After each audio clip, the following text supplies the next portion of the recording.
আমরা অন্যের কাছে এই দাওয়াত পৌঁছিয়ে দেব। কেননা রাসূল সাল্লাল্লাহু আলাইহি সাল্লাম বলছেন, বাল্লিগু আন্নি ওয়ালাউ আয়াত, প্রচার করো যদি একটি আয়াতও জানো। আর আল্লাহ তাআলা আমাদেরকে বলছেন, ওয়ামা আলাইনা ইল্লাল বালাগুল মুবিন, যে আপনারা শুধু দাওয়াত দেন, আমাদের কাজ আমরা শুধু দাওয়াত দিব। কেননা হেদায়েতের মালিক আমরা নই, হেদায়েতের মালিক একমাত্র মহান আল্লাহ তাআলা, যিনি আমাদেরকে সৃষ্টি করেছেন। তাই আল্লাহ তাআলা রাসূল সাল্লাল্লাহু আলাইহি সাল্লামকে বলছেন যে আপনি দাওয়াতের ব্যাপারে বেশি কঠোর হবেন না। আমাদেরকে দাওয়াতের ব্যাপারে খুব জোর প্রেশারাইজড করা যাবে না। একজন মানুষ যদি ইসলামের দিকে না আসতে চায়, তাকে জোর করে আনা যাবে না। শুধু তার কাছে আমার প্রতিদিন, প্রতিনিয়ত, প্রতি মুহূর্তে আমি শুধু তার কাছে আমার এই পবিত্র কোরআনুল কারীম এবং রাসূল সাল্লাল্লাহু আলাইহি সাল্লামের আদর্শ আমরা উপস্থাপন করব তার সামনে। কিন্তু জোর করব না যে তোমাকে এটা করতেই হবে, এটা করতেই হবে, এটা জোর করব না। আল্লাহ তাআলা রাসূল সাল্লাল্লাহু আলাইহি সাল্লামকে বলছেন, ফাযাক্কির ইন্নামা আনতা মুযাক্কির, হে আমার প্রিয় হাবিব, হে আমার বন্ধু, হে আমার বার্তাবাহক, হে আমার কোরআনের মেসেঞ্জার, আপনি শুধু দাওয়াত দিন।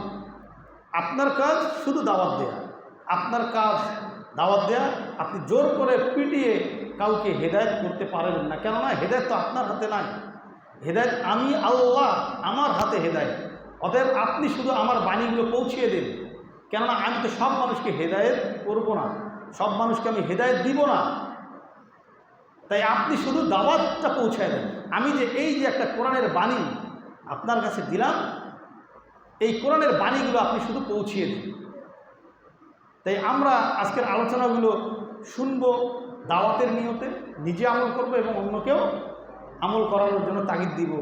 অর্থাৎ শুধু আজকের আলোচনা নয়, আমাদের এই মিম্বরগুলোতে দাঁড়িয়ে আমাদের খতিব সাহেব, সম্মানিত খতিব সাহেবরা যে আলোচনাগুলো করেন, আমাদের যারা 5 ওয়াক্ত সালাত আদায় করান, আমাদের যে ইমাম সাহেব যারা আছেন, তারা যে আলোচনাগুলো করেন, এগুলো হাদিস এবং কোরআন থেকেই আলোচনা করেন। এই আলোচনাগুলো আমরা দাওয়াতের নিয়তে নিজে আমল করব, এই নিয়তে আমরা এগুলো শুনবো এবং আমল করব। এবং আমার আলোচনায় যদি কোথাও ভুল হয়ে থাকে আমাকে জানাবেন, আমি সেটা শুধরে নিয়ে আমি সঠিকটা আমল করার চেষ্টা করব। আল্লাহ তাআলা আমাদের সবাইকে, বক্তা এবং শ্রোতা উভয়কেই বুঝে শুনে আমল করার তৌফিক দান করুন। আমরা সবাই বলি আমিন। সম্মানিত উপস্থিতি, প্রিয় দিনী ভাই এবং পর্দার আড়ালে আমার মা এবং বোনেরা, আমরা আল্লাহ তাআলা আমাদেরকে এই পৃথিবীতে পাঠিয়েছেন একমাত্র, কেবলমাত্র, শুধুমাত্র সেই মহান আল্লাহ তাআলার দাসত্ব করার জন্য, সেই মহান আল্লাহ তাআলার ইবাদত করার জন্য। আমরা আল্লাহ তাআলার ইবাদত করব, এটাই আল্লাহ তাআলার একমাত্র উদ্দেশ্য। আমাদের এই পৃথিবীতে একমাত্র উদ্দেশ্য পাঠানোর, সেটা হলো আমরা আল্লাহ তাআলার ইবাদত করব, আমরা আল্লাহ তাআলার দাসত্ব করব। আমরা ঘুম থেকে উঠে ঘুমোতে যাওয়া পর্যন্ত আমরা একমাত্র সেই মহান আল্লাহ তাআলার দাসত্ব করব, ইবাদত করব। আমি ঘুম থেকে উঠব, ঘুম থেকে ওঠার দোয়া পড়ব, আমরা কম বেশি সবাই জানি। তারপরে বিছানা ছাড়ব, আমরা ডান হাত আগে ধুবো বিসমিল্লাহ বলে, তারপরে বাঁ হাত ধুবো। ধোয়ার পরে আমরা হয়তো যে কাজ করলাম, ইস্তিনজা সারলাম বা টয়লেট করলাম, যেটা করলাম, করার পরে আমরা উজু করব, করার পরে আমরা সালাত আদায় করব, তাই না? ফজরের সালাত আদায় করব। তো আমরা এই যে দিনের শুরুটা যে আমরা সালাত দিয়ে শুরু করলাম, আমাদের সারাদিন যদি কেউ ফজরের সালাত আদায় করেন, তাহলে সারাদিন আল্লাহ তাআলা তাকে তার আল্লাহ তাআলার জিম্মায় নিয়ে নেন। এমনকি যদি কেউ ফজরের সালাত আদায় করেন, বা আমরা যারা ফজরের সালাত আদায় করি, এই ফজরের সালাত আদায়কারী ব্যক্তির সাথে যদি আরেকজন মুসলিম জানেন যে ফজরের সালাত আদায় করেছেন আজকে এই ব্যক্তিটা, তার সাথে মন্দ আচরণ করতেও রাসূল সাল্লাল্লাহু আলাইহি ওয়াসাল্লাম নিষেধ করেছেন। কেননা স্বয়ং আল্লাহ তাআলা তার জিম্মা নিয়ে নেন। সুবহানাল্লাহ বলবো না? তাই ফজরের সালাতটা আদায় করা দরকার আছে না ভাই? ফজরের সালাত শুধু কি ফজরের সালাত আদায় করব? আমরা জোহরের সালাতটাও আদায় করব, আসর করব, মাগরিব করব, ইশা করব, তাই না? আমরা সফলতা যদি পেতে চাই, তাহলে আমাদেরকে সালাত আদায় করতে হবে। আল্লাহ তাআলার দাসত্ব যদি আমরা করতে চাই পরিপূর্ণভাবে, তাহলে আমাদেরকে সালাত আদায় করতেই হবে। আপনি যে কোনোভাবে যান, আপনাকে সালাত আদায় করতেই হবে। যদি আমি সালাত ঠিকভাবে আদায় না করি, তাহলে আমরা আল্লাহ তাআলার দাসত্ব ঠিকভাবে করতে পারবো না, মেনে নিতে পারবো না। আমরা যখন রুহের জগতে ছিলাম, তখন আল্লাহ তাআলা আমাদের সমস্ত রূহগুলোকে হযরত আদম আলাইহিস সালাম থেকে শুরু করে একদম পৃথিবীর কিয়ামতের আগ মুহূর্তে সর্বশেষ যে মানুষটির জন্ম হবে, এর মধ্যে হযরত আদম আলাইহিস সালাম থেকে হযরত মুহাম্মদ সাল্লাল্লাহু আলাইহি সাল্লাম পর্যন্ত যত নবী রাসূল এসেছিলেন, যত বুজুর্গ এসেছিলেন, এবং তারপরে সলফে সালেহিন, তাবে তাহিন, সাহাবি, তাবে তাবেইন, সলফে সালেহিন যারা এসছেন এবং যারা আসবেন কিয়ামত পর্যন্ত, এখানে ফিরআউন, নমরুদ, হারুন যারা আছে, আবু জেহেল, আবু লাহাব, উতবা, সাহেবা যারাই ছিল, তাদের সকলের রূহগুলোকে আল্লাহ তাআলা একত্রিত করে আমাদেরকে একটি প্রশ্ন করেছিলেন। সূরা আরাফের 72 নম্বর আয়াতে আল্লাহ তাআলা ঘোষণা দিচ্ছেন, আলাস্তু বিরব্বিকুম, আমি কি তোমাদের রব নই? আল্লাহ তাআলা আমাদেরকে রূহগুলোকে একত্রিত করে বলছেন, আলাস্তু বিরব্বিকুম, আমি কি তোমাদের রব নই? তখন আমরা আল্লাহ তাআলার এই প্রশ্নের অ্যান্সারে আমরা উত্তরে বলেছিলাম, বালা শাহিদেনা, আল্লাহ আপনি, হ্যাঁ আপনি আমাদের রব। আল্লাহ আপনি আমাদেরকে প্রশ্ন করেছেন, আপনি আমাদের রব। হ্যাঁ আল্লাহ আপনি আমাদের রব, আর কেউ আমাদের রব না। আল্লাহ আপনি আমাদের রব, এটা আমরা ঘোষণা দিলাম এবং সমস্যারে ঘোষণা দিলাম। সুবহানাল্লাহ। তার মানে আমরা এখানে আজকে যারা উপস্থিত হয়েছি, আমরা সবাই একসাথে ছিলাম রুহের জগতে। সেখানে হযরত মুহাম্মদ সাল্লাল্লাহু আলাইহি সাল্লাম ছিলেন, আদম আলাইহিস সালামও ছিলেন, ফিরআউন ছিলেন, নমরুদ ছিল, আবু জেহেল, আবু লাহাব, উতবা, সাহেবা এরাও ছিল। তাহলে চিন্তা করেন তো কি সুন্দর একটা দৃশ্য ছিল না সে সময়। তারপরে আল্লাহ তাআলা যাকে যে যুগে দরকার সেই যুগে তাকে পাঠিয়েছেন। আমাদেরকে এই যুগে দরকার, আমাদেরকে আল্লাহ তাআলা এই যুগে পাঠিয়েছেন। হয়তো আরও 100, 200, 500, 1000 বছর পরে যে মানুষগুলোকে দরকার আল্লাহ তাআলা তাদেরকে সেই সময় পাঠাবেন, কিন্তু রূহগুলো আমাদের একত্রিত ছিল। তো যখনই আমরা আল্লাহ তাআলাকে রব হিসেবে মেনে নিয়ে বলেছি, বাইলা শাহিদেনা, আল্লাহ আপনি তো আমাদের রব, আমরা শাহাদাত ঘোষণা করেছি, আমরা সাক্ষ্য দিয়েছি আল্লাহ আপনি তো আমাদের রব, তখন আমরা 6টি বিষয়ের উপরে আমরা আল্লাহ তাআলার বড়ত্বকে মেনে নিয়ে তারপরে আমরা ঘোষণা দিয়েছি। দেখেন এই 6টি জিনিসের মধ্যে আমরা পড়ি কিনা। আমরা আল্লাহ তাআলার কাছে যখন ঘোষণা দিলাম, 6টি স্থানে আমরা আল্লাহ তাআলার বড়ত্বকে আমরা মেনে নিয়েছি। 1 নম্বর হলো আমার ব্যক্তিগত জীবনে আমি আল্লাহ তাআলার দাসত্বকে মেনে নিয়েছি, আল্লাহ তাআলার বড়ত্বকে মেনে নিয়েছি। 2 নম্বর আমার পারিবারিক জীবনে আল্লাহ তাআলার বড়ত্বকে মেনে নিয়েছি। 3 নম্বর আমার সামাজিক জীবনে আমি আল্লাহ তাআলার বড়ত্বকে মেনে নিয়েছি। 4 নম্বর আমার রাষ্ট্রীয় জীবনে আল্লাহ তাআলার বড়ত্বকে মেনে নিয়েছি। 5 নম্বর আমার আন্তর্জাতিক জীবনে আল্লাহ তাআলার দাসত্বকে মেনে নিয়েছি। সুবহানাল্লাহ। আর একটা বাকি থাকলো, সেটা হলো 6 নম্বর আমার অর্থনৈতিক জীবনে আমি আল্লাহ তাআলার দাসত্বকে মেনে নিয়েছি। এই 6টি স্থানে যদি আমি আল্লাহ তাআলার দাসত্বকে মেনে নিয়ে বলতে পারি, বালা শাহিদেনা, হে আল্লাহ আপনি আমাদের রব, আপনি একমাত্র আপনি আমাদের আল্লাহ, আপনি আমাদেরকে সৃষ্টি করেছেন এবং আপনি আল্লাহ আমাদের রব, এই ঘোষণা দেওয়ার পরে আমরা এই 6টি স্থানে আল্লাহ তাআলার দাসত্বকে আমরা মেনে নিয়েছি। তারপর আমরা এই পৃথিবীতে এসেছি। এখন দেখি আমরা আমাদের জীবন থেকে আমরা একটু অ্যানালাইসিস করি, একটু স্টাডি করি যে আমার জীবনটাকে নিয়ে আমি পরনিন্দা পরচর্চা না করে, আমি অন্যের জীবনকে স্টাডি না করে, আমি আমার জীবনটাকে, আমার লাইফস্টাইলটিকে আমি একটু স্টাডি করে আমি একটু ব্রেন খাটিয়ে দেখি তো যে আমি এই 6টি স্থানের একটি স্থান থেকে বিচ্যুত হয়েছি কিনা। যদি আমি এই 6টি স্থানের 5টি স্থান, 5টি শর্ত আমি পূরণ করি, আর একটি স্থানে আমি যদি আল্লাহ তাআলার দাসত্ব থেকে, আল্লাহ তাআলার বরত্ব থেকে আমি যদি একটু স্লিপ করি, আমি যদি একটু সরে দাঁড়াই, তাহলে আমি পরিপূর্ণ মুসলিম হতে পারবো না। তাহলে ঘুম থেকে উঠে ঘুমাতে যাওয়া পর্যন্ত আমার দাসত্ব, আল্লাহ তাআলার দাসত্ব করা হবে না। আল্লাহ তাআলা বলছেন, ওমা খালাকতুল জিন্না ওয়াল ইনসা ইল্লা লিয়াবুদুন, আমি এই পৃথিবীতে মানুষ এবং জিনকে পাঠিয়েছি একমাত্র কেবলমাত্র শুধুমাত্র আমি আল্লাহ, আমার ইবাদত করার জন্য, আমার দাসত্ব করার জন্য। মানে আমরা জিন এবং মানুষ আমরা ইবাদত করব একমাত্র আল্লাহ তাআলার, এটাই আল্লাহ তাআলা আমাদের কাছে চাচ্ছেন। কিন্তু আমরা কতটুকু দিতে পারছি, কতটুকু দিতে পারছি? তাহলে সূরা জারিয়াতের 56 নম্বর আয়াতে আপনারা এই আয়াতটি পাবেন। আল্লাহ তাআলা বলছেন যে আমি জিন এবং মানুষকে একমাত্র কেবলমাত্র শুধুমাত্র আমি আল্লাহর দাসত্ব করার জন্য সৃষ্টি করেছি। তাহলে দেখেন তো, এই যে 6টি স্থানে আমরা আল্লাহ তাআলার দাসত্বকে মেনে নিলাম, তাহলে আমি যদি সকালে ঘুম থেকে উঠি এবং রাতে ঘুমোতে যাই, এই যে সময়ের মধ্যে যদি আমি কোনো মন্দ কাজ করি, তাহলে এই 6টি শর্তের একটা শর্তে আমি পড়ে গেলাম। ধরেন 1 নম্বর, আল্লাহ তাআলা আমার ব্যক্তিগত জীবনে আমি আল্লাহ তাআলার দাসত্বকে মেনে নিব। তাহলে আমি অন্ধকার রাতে ঘরের মধ্যে মোবাইল টিপছি, মোবাইলটা স্ক্রল করতে করতে একটা অশ্লীল দৃশ্য চলে আসলো, এই ঘরে কেউ নেই, আমি মোবাইলটা টিপলাম আর অশ্লীল দৃশ্য চলে আসলো। আসতে পারে না? আসতে পারে। এই যখনই আমি ওটাকে ক্লিক করব, ক্লিক করা মাত্রই আমি আল্লাহর দাসত্ব থেকে, আল্লাহর যে দাসত্ব করা থেকে, আল্লাহর যে অনুগত হওয়া থেকে আমি স্লিপ করলাম। নাউযুবিল্লাহ মিন যালিক। এটা চিন্তা করি, শুধুমাত্র মোবাইলটাই আমাকে ঈমান হারা করে দিচ্ছে। আমাদের শুধু পুরুষরা না, নারীদেরকেও, আমাদের মা বোনদেরকেও বিভ্রান্ত করছে। তাহলে এই যে আমি যদি এই পর্নোগ্রাফি দেখি, তাহলে আমি জেনার দিকে ঝুঁকে যাব, কি নারী কি পুরুষ, জেনার দিকে ঝুঁকে যাব। আল্লাহ তাআলা বলছেন, ওয়ালা তাকরাবুজ জিনা ওয়ালা তাকরাবুজ জিনা, তোমরা জেনার ধারের কাছেও যেও না, ইন্নাহু কানা ফাহিশাতাও ওয়া সাআ সাবিলা, নিশ্চয়ই এটা শয়তানের কাছে খুব পছন্দনীয় কাজ এবং এতে শয়তান খুব পছন্দ, এটা শয়তানের কাজ। তোমরা এই যে জেনার ধারের কাছে যেও না।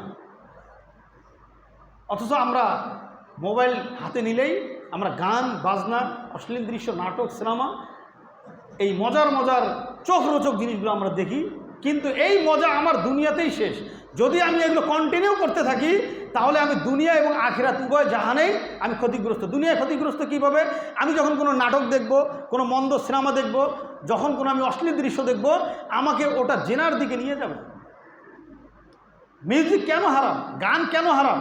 গান আমাকে জেনার দিকে নিয়ে যাবে, নিয়ে যায়। আপনি বিভিন্ন গানগুলো দেখেন, আমাদের দেশের, আমাদের দেশি ভাষায় যে, মাতৃভাষায় যে গানগুলো গাওয়া হচ্ছে বিভিন্ন নাটক সিনেমাতে, আপনি এই গানগুলোর মূল অর্থগুলো জেনে আপনি চিন্তা করেন, আপনি একটু স্টাডি করেন, দেখবেন যে এখানে জেনার কথা বলা হচ্ছে। দেখেন কথাগুলো মেলে কিনা। তাহলে এগুলো শোনা যাবে না। যদি আমি এই গানগুলো, অশ্লীল দৃশ্যের সাথে আমি যদি একাত্মতা ঘোষণা করি, তাহলে আমি আল্লাহ তাআলার দাসত্বকে আমার ব্যক্তিগত জীবনে মেনে নিতে পারলাম না। যদি আমি সুদ খাই, আমি আল্লাহর দাসত্বকে মেনে নিতে পারলাম না। যদি আমি ঘুষ খাই, আল্লাহ তাআলার দাসত্বকে আমি মেনে নিতে পারলাম না। যদি আমি ইয়াবা, ফেনসিডিল, মদ, গাঁজা, হেরোইন, জেনা, ব্যভিচারী, মানুষের সম্পদ লুণ্ঠন, বোনের হক মেরে খাই, ভাইয়ের হক মেরে খাই, যদি আমি আমার আত্মীয় স্বজনকে ঠকাই, যদি কারো নামে আমি গীবত, নিন্দা, পরনিন্দা, পরচর্চা করি, তাহলে আমি আল্লাহর দাসত্বকে মেনে নিতে পারি নাই। আমি আল্লাহর দাসত্বকে মেনে নিতে পারি নাই। যদি আমি সালাত আদায় না করি, আমি আল্লাহ তাআলার দাসত্বকে মেনে নিতে পারি নাই। তাহলে আমি সূরা আল হজের 11 নম্বর আয়াত অনুযায়ী খাসিরাত দুনিয়া ওয়াল আখিরাত ওয়া যালিকা হুয়াল খুসরানুল মুবিন, তারা দুনিয়া এবং আখিরাত উভয় জাহানেই তারা ক্ষতিগ্রস্ত। আল্লাহ তাআলা বলেন, ইয়া আইয়ুহাল্লাযিনা আমানু দুখুলু ফিস সিলমি কাফা ওয়া লা তাত্তাবিউ খুতুওয়াতিশ শাইতান, তোমরা পরিপূর্ণ রূপে ইসলামে প্রবেশ করো, তোমরা পরিপূর্ণভাবে ইসলামে প্রবেশ করো এবং তোমরা শয়তানের পদাঙ্ক অনুসরণ করিও না, তোমরা শয়তানের পদাঙ্ক অনুসরণ করিও না। আল্লাহ তাআলা আরেক আয়াতে বলছেন যে ইয়া আইয়ুহাল্লাযিনা আমানু, হে ঈমানদারগণ, যেহেতু তোমরা ঈমান এনে ফেলেছো, ইয়া আইয়ুহাল্লাযিনা আমানু, আমরা যারা ঈমান এনেছি, যারা আল্লাহর দাসত্ব করি, যারা আমরা নামাজ পড়ি, যারা আমরা বিশ্বাস করি আল্লাহ এক, আল্লাহ আমাদের একমাত্র সৃষ্টিকর্তা এবং কিয়ামত বিচার দিবস আমরা যারা বিশ্বাস করি, আমাদেরকে আল্লাহ তাআলা বলছেন, যেহেতু তোমরা ঈমান এনে ফেলেছ,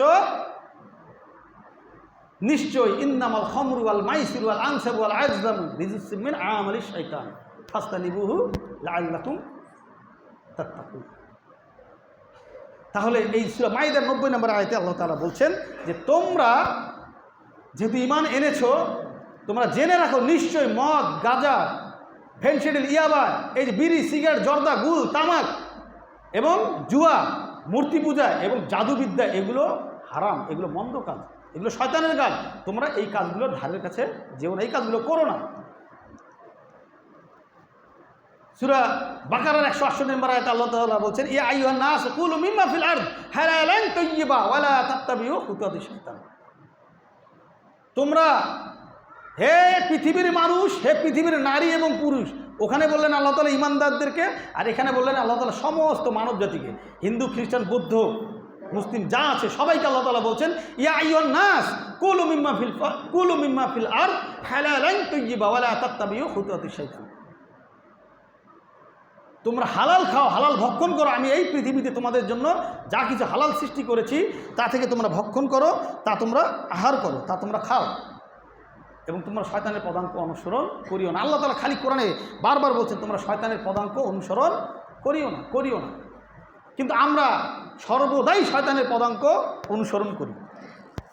তাহলে আমাদের এই জীবনে আমরা যদি শয়তানের পদাঙ্ক অনুসরণ করে চলি, তাহলে আমরা এই দুনিয়ায় ক্ষতিগ্রস্ত, সূরা আল হজের 11 নম্বর আয়াত অনুযায়ী আমরা আখিরাতেও ক্ষতিগ্রস্ত। দেখেন, শয়তানকে আমরা কেউ পছন্দ করি?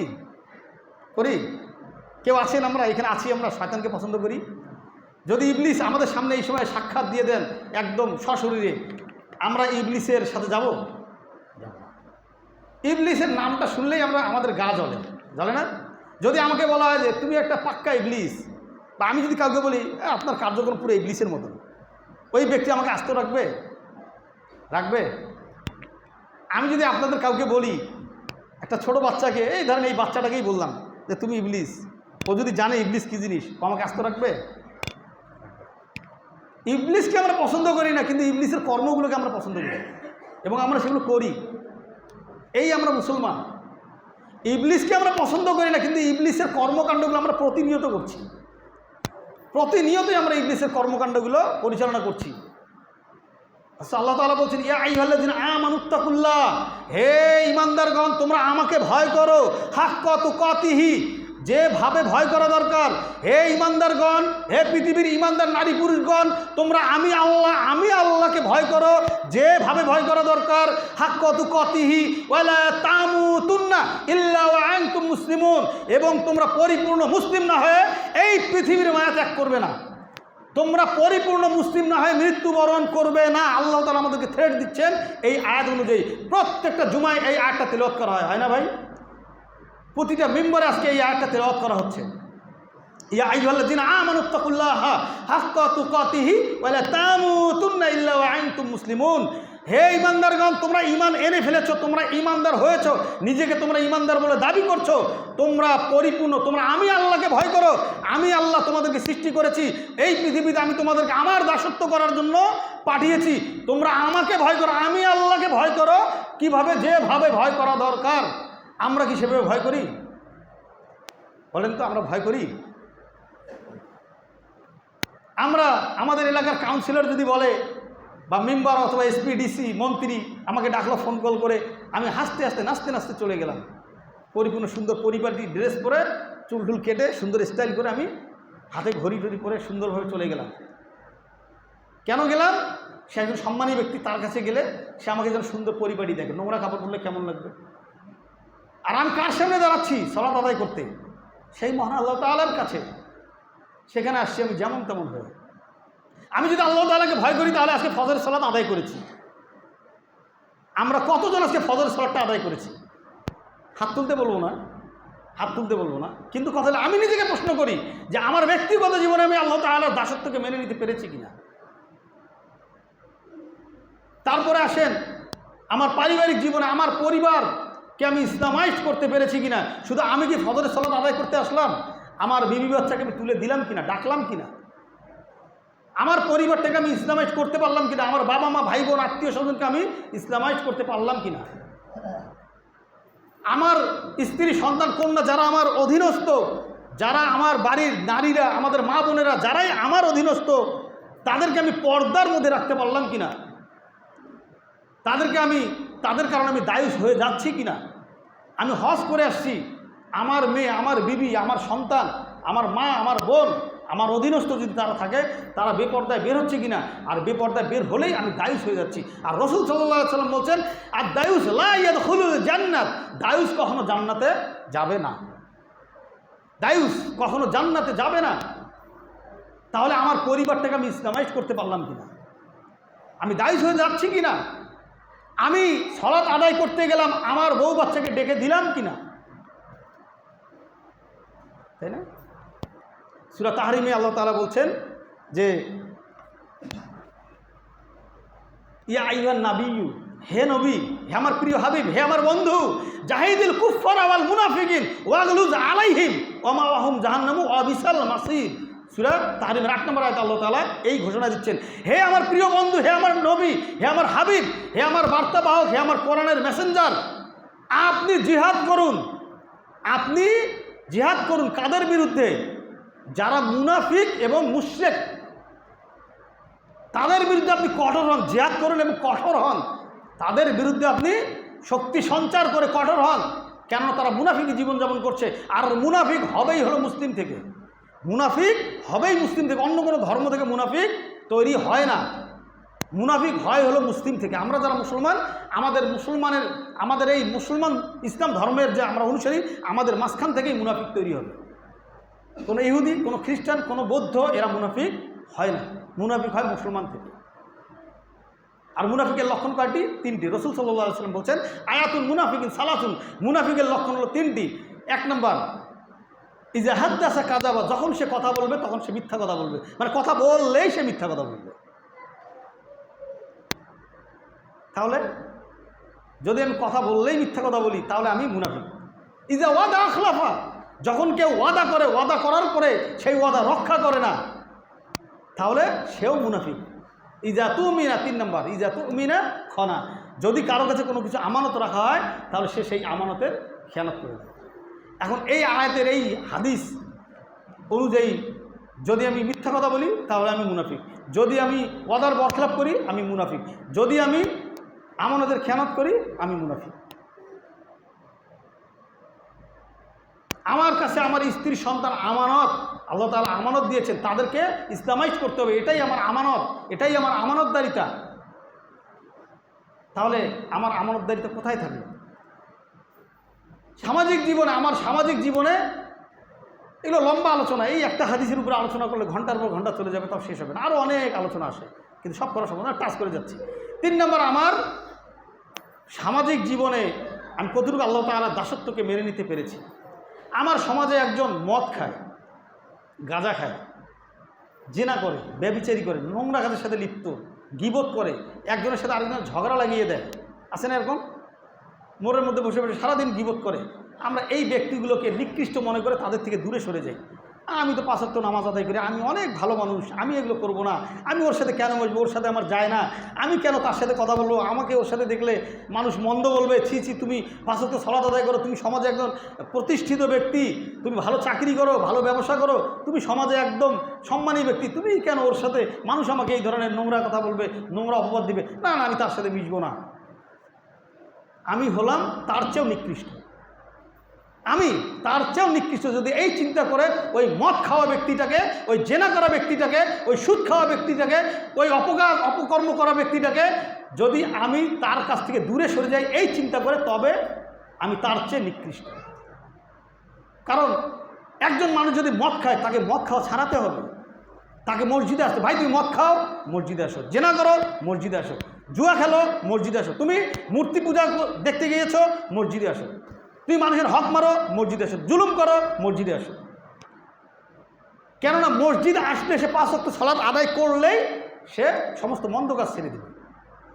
সূরা আনকাবুত 45 নম্বর আয়াতে আল্লাহ তাআলা বলছেন ইন্না সলাতা তানহা আনিল ফাহশাই ওয়াল মুনকার, নিশ্চয়ই সালাত মানুষকে সকল প্রকার মন্দ কাজ থেকে বিরত রাখে। নিশ্চয়ই যদি আমি সালাত আদায় করি তাহলে মন্দ কাজ থেকে বিরত রাখবে। ওই এমন বহু মানুষ দেখা গেছে সারা জীবন মদ খেয়েছে, তাকে মসজিদের গেট পর্যন্ত দেখিনি আমরা, সেই মানুষ হুট করে হেদায়েত পেয়ে গেল, সে সারাদিন মসজিদ ছাড়া কিছুই বোঝে না, এরকম আছেন না ভাই? আর এই মানুষগুলোকে আল্লাহ তাআলা খোঁটা দিতে নিষেধ করেছেন। এই মানুষগুলো যখন হেদায়েত পেয়ে যাবেন, যখন আল্লাহ তাআলা হেদায়েত দিয়ে দিবেন, তখন এই মানুষগুলোকে খোঁটা দিতে নিষেধ করেছে। তুমি তো অতীতে এরকম ছিলে, তুমি তো অতীতে এটা করেছিলে, তুমি তো ডাকাত ছিলে, তুমি তো মন্দ ব্যক্তি ছিলে, এগুলো খোঁটা দিতে আল্লাহ তাআলা নিষেধ করেছেন। কেননা ততদিনে আল্লাহ তাআলা তার পাপগুলোকে মোচন করে দিয়ে তাকে আল্লাহ তাআলা খাঁটি মুমিন হিসেবে গ্রহণ করে নিয়েছেন, আল্লাহ তাআলা কবুল করেছেন। সুবহানাল্লাহ। এই মানুষগুলোকে খোঁটা দিতে নিষেধ করেছেন। একজন ব্যক্তি সারা জীবন সালাত আদায় করলেন, শেষ বয়সে গিয়ে একটু মন্দ কাজের কারণে তাকে আল্লাহ তাআলা জাহান্নাম দিয়ে দিবেন। আর একজন ব্যক্তি সারা জীবন মন্দ কাজ করলেন, শেষ বয়সে গিয়ে আল্লাহ তাআলার কাছে ক্ষমা চেয়ে নিলেন, আল্লাহ আমাকে ক্ষমা করে দেন, আল্লাহ আমি ভুল করেছি, আমাকে ক্ষমা করে দেন, আমি আর এই মন্দ কাজ করব না। কেননা আল্লাহ তাআলা বলছেন সূরা তাহরিমে, ইয়া আইয়ুহাল্লাযিনা আমানু তুবু ইলাল্লাহি তাওবাতান নাসুহা আসা রাব্বুকুম আইয়ুকাফিরা ইউদখিলাকুম জান্নাতুন তাজরি মিন তাহতিহাল আনহার। ইয়া আইয়ুহাল্লাযিনা আমানু, হে ঈমানদারগণ, তোমরা আমার কাছে ক্ষমা চাও, আমার কাছে তওবা করো, তাওবাতান নাসুহা, তওবা করার মতো, যেভাবে তওবা করলে আমি আল্লাহ তোমাকে ক্ষমা করে দিব। এবং আশা করা যায় তুমি যদি তওবার মতো তওবা করো, আর যে কাজগুলোর জন্য তুমি অনুশোচনা করছো, যে তোমার অতীতের যে কাজগুলো, মন্দ কাজগুলোর জন্য তুমি বুঝলা যে এগুলো অপরাধ ছিল, আল্লাহর কাছে আমি ঘোষণা দেবো, আল্লাহ এই কাজগুলো অপরাধ ছিল, এগুলো মন্দ কাজ ছিল, আল্লাহ আমি এই কাজগুলো করতে চাইনি, হয়ে গেছে, শয়তানের প্ররোচনায় পড়ে আমি করে ফেলেছি, আল্লাহ আপনি আমাকে ক্ষমা করে দেন, আমি আর জীবনে এই কাজগুলো আর করব না। যদি সত্যি সত্যি ওই ব্যক্তিটি ওই কাজগুলো আর না করে এবং অন্তর থেকে ঘৃণা করে ওই কাজগুলো পরিত্যাগ করে, আশা রব্বুকুম আইয়ুকাফিরা, আশা করা যায় আল্লাহ তাআলা তাকে ক্ষমা করে দিবেন। এখন ক্ষমা করে আল্লাহ তাআলা কী করবেন? তাকে উদখিলাকুম জান্নাতুন তাজরি মিন তাহতিহাল আনহার, তাকে জান্নাত দিয়ে দিবেন, যে জান্নাতের তলদেশ দিয়ে নহর বয়ে গেছে। সুবহানাল্লাহ। তাহলে আমি আপনি ওই যে মদ খাওয়া ব্যক্তিটাকে মন্দ বলে লাভ হবে যদি এই ব্যক্তি হেদায়েত পেয়ে যায়?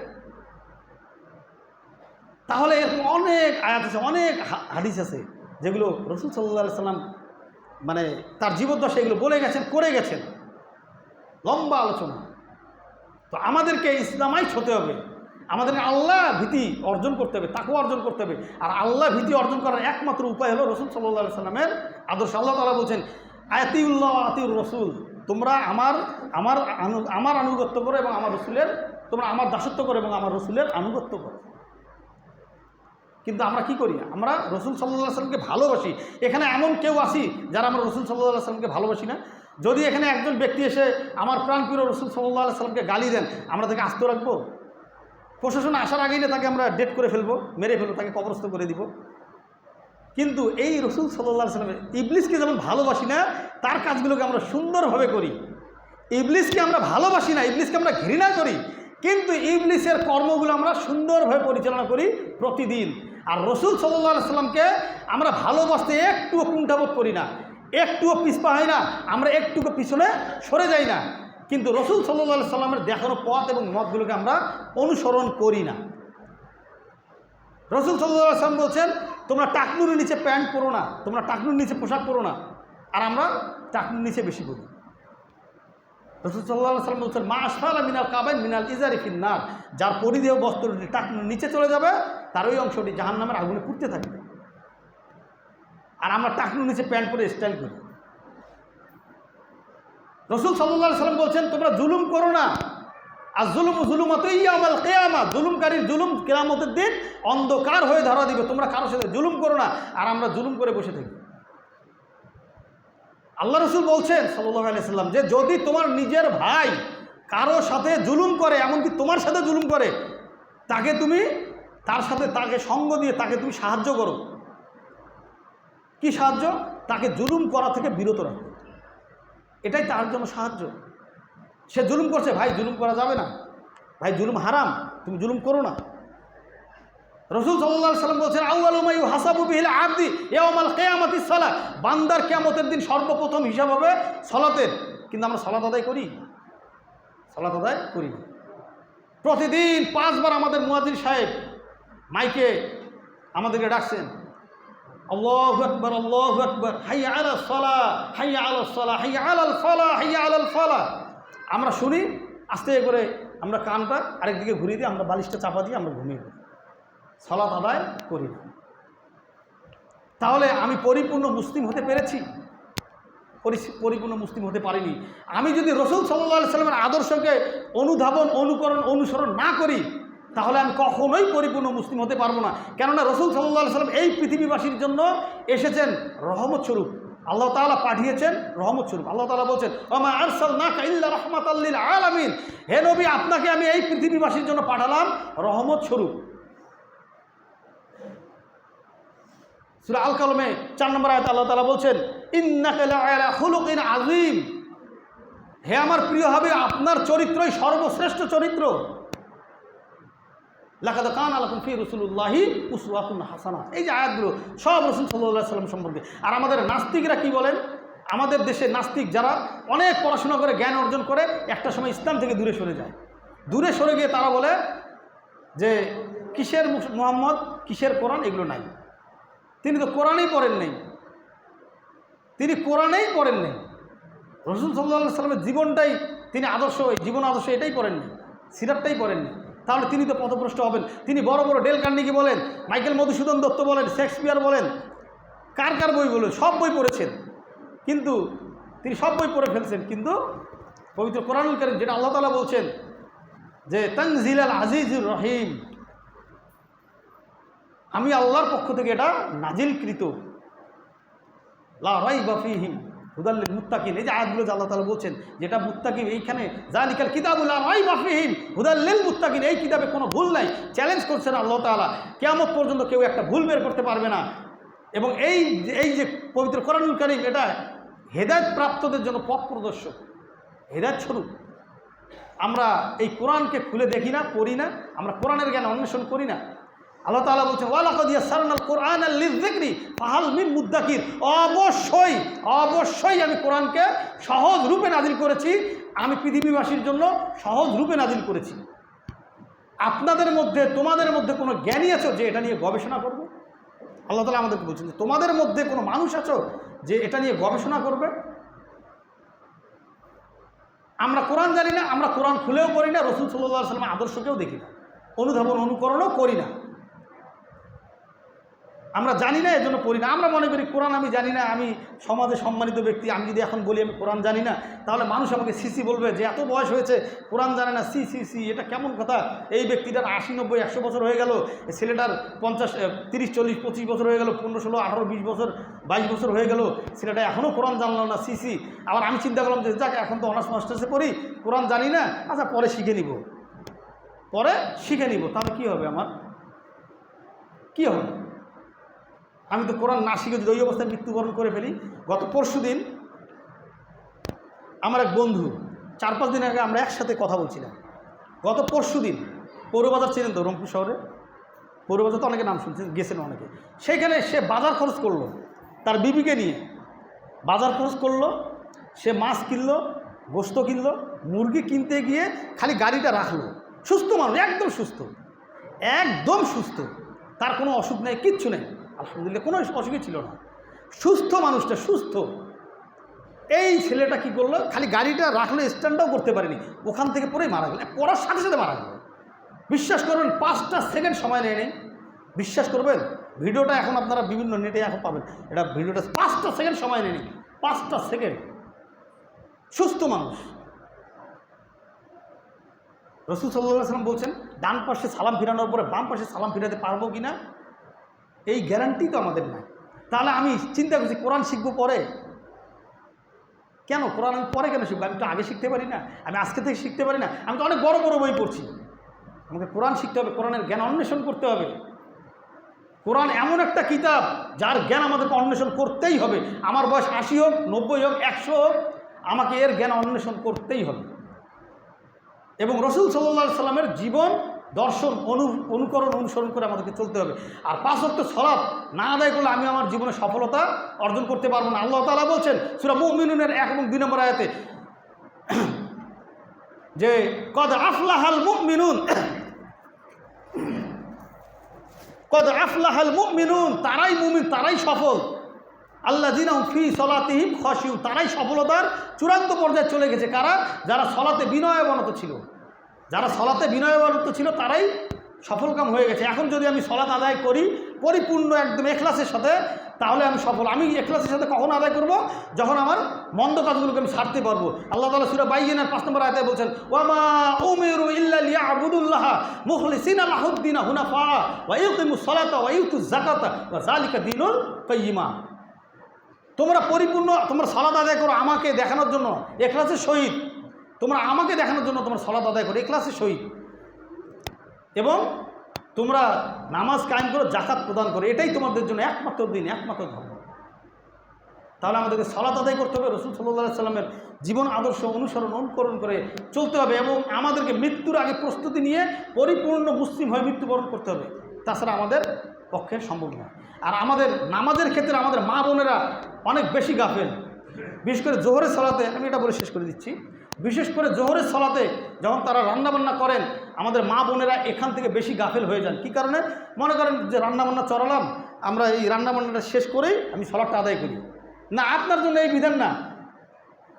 আল্লাহ রাসূল সাল্লাল্লাহু আলাইহি ওয়াসাল্লাম বলছেন, মান তারাকা সালাতা মুতাআম্মিদান ফাকাদ কাফারা। যে ইচ্ছাকৃতভাবে আপনি সারা জীবন নামাজ পড়ছেন, এখন ইচ্ছাকৃতভাবে এক ওয়াক্ত সালাত ছেড়ে দিলেন, মান তারাকা সালাতা, যে ছেড়ে দিল এক ওয়াক্ত সালাত, মুতাআম্মিদান ফাকাদ কাফারা, সে সালাত আদায় পরিত্যাগ করার কারণে সে কাফের হয়ে গেল। তা আপনি মা, আপনি বোন, আপনি ভাই, এই যে ইচ্ছাকৃতভাবে এক ওয়াক্ত সালাত আদায় করিয়ে মানে ছেড়ে দিয়েন না। আজান দিয়েছে, আমি আগে সালাতটা আদায় করি, তারপর রান্নাবান্না করি। এখন শীতের দিন আমাদের ওয়াক্ত সম্বন্ধে অনেকের ওয়াকিবহাল নয়। আমরা দেখা যায় যে এই শীতের দিন আসলে আমরা মনে করি যে অনেক মসজিদে 4টার সময়, 4:15 নামাজ হয়, তাই না? 4:30টাও নামাজ হয়। তো 4টার সময় যদি আজান দেয়, 4:30 নামাজ হয়, 4টায় কিন্তু আমাদের ওয়াক্ত শেষ। আমাদের সালাত আদায় করা হয়ে যায়, আমরা 3টা নামাজ আদায় করি, 3টা বা 3:20। এই যে ওয়াক্ত সম্বন্ধে আমাদের খেয়াল রাখতে হবে। আল্লাহ তাআলা আমাদের সবাইকে ওয়াক্ত মতো সালাত আদায় করার তৌফিক দান করুন। আমরা সবাই বলি আমিন। আসসালামু আলাইকুম।